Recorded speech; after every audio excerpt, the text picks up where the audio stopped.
Madam Rajvi, friends in اشرف and all over the world.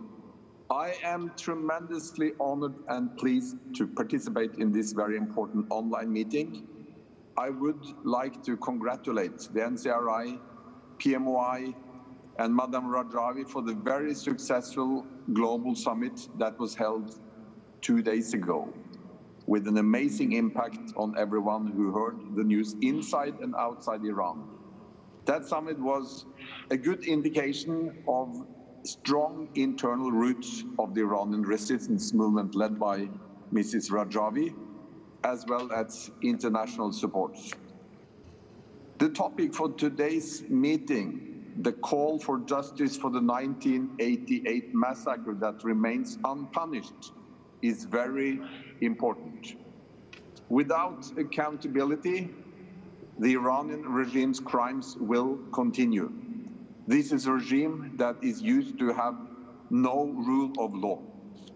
One of the main reasons that in spite of over 60 United Nations resolutions condemning human rights violations in Iran, crimes of this regime still go on is because Iran's rulers have not been held accountable and have not been punished yet for the horrible crime they committed in 1988.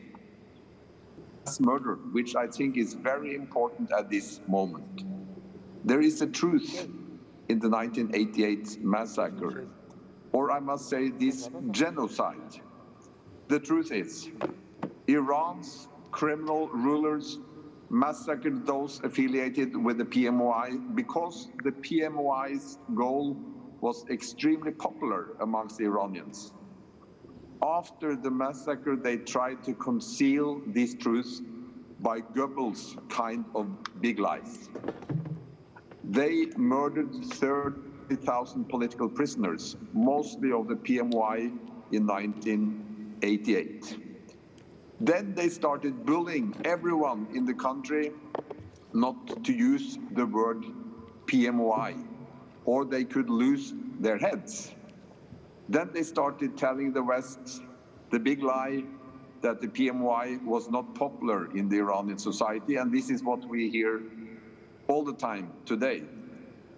And unfortunately, it was believed by our governments in the West, and I have spoken to many of my colleagues. They have read the propaganda coming out of the Ministry of Intelligence, and especially the Department of Hypocrisy. And it has been believed by those who were eager to continue their relationship with the Iranian regime for making more profit. Actually, I'm sitting now in the Nazi headquarters, where 70 German officers were planning building of a fortress to protect the exit road for ships that should transport the heavy water in order for Adolf Hitler to build the nuclear bomb. But only 10 to 15 kilometers from where I'm sitting right now, there were resistance cells in the resistance movement, and my grandfather was part of this, and we know that the resistance movement prevailed. In the end, they were winning over this cruel regime, and it's a good reminder today to know that those who stand for truth and justice will prevail in the end.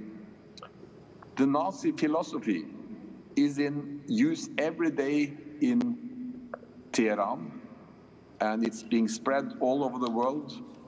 And therefore, it is very important to bring the responsible to justice. It is a must for the international community to forcefully take up this case of the 1988 massacres to the international tribunals, to pursue justice and to let the Iranian savage rulers know that it will not be fooled and exploited by them. And I hope very much that at the time when pro-PMOI posters and pictures of Mariam and Masoud Rajvi are all over the place in Iran, and the Iranians are shouting loud enough that they do not want a clerical regime in Iran. The international community wakes up to see who is popular inside Iran and who is most hated by the Iranian people. Actually, we also saw in Norway that at the end of the German rule here, in the spring of 1945, suddenly many became part of the resistance movement. A couple of months before the Germans left, it increased enormously. And almost everybody wanted to say, yeah, we were part of the resistance.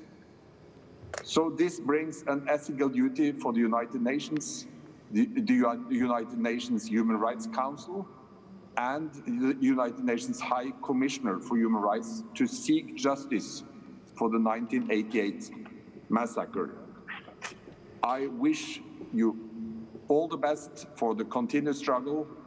Congratulations to Madam Rajvi and to all of you who are perseverant in the struggle for a free Iran. Thank you very much.